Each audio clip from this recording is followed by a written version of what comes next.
រៀបចំចេញទៅខាងអូរាំងឪមួយពេលល្មូព្រមតើឈុត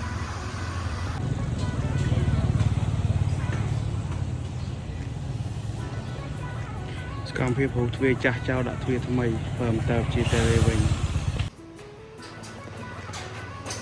តោហាទេនៅនេះ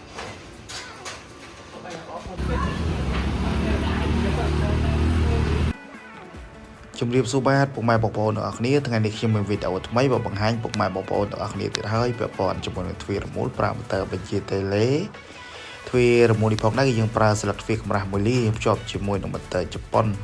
ដាច់ភ្លើងយើងនៅប្រជាបានធម្មតា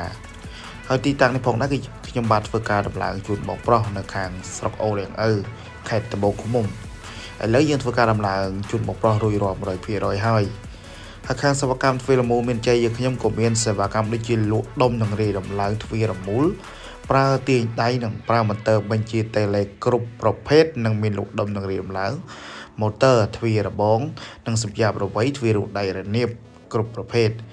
និងមានសេវាកម្មជួសជុលទ្វាររមូល24ម៉ោងសម្រាប់នៅក្នុងទីក្រុងភ្នំពេញនិងមានជួសជុលលក់ដំឡើង25ខេត្តក្រុងផងដែរបើសិនជាពុកម៉ែបងប្អូនមានតម្រូវការពាក់ព័ន្ធជាមួយទ្វាររមូលកុំភ្លេចណាតាក់ទងមកខាងសេវាកម្មទ្វាររមូលមានជ័យយើងខ្ញុំកុំអាក់ខានឡើយបាទ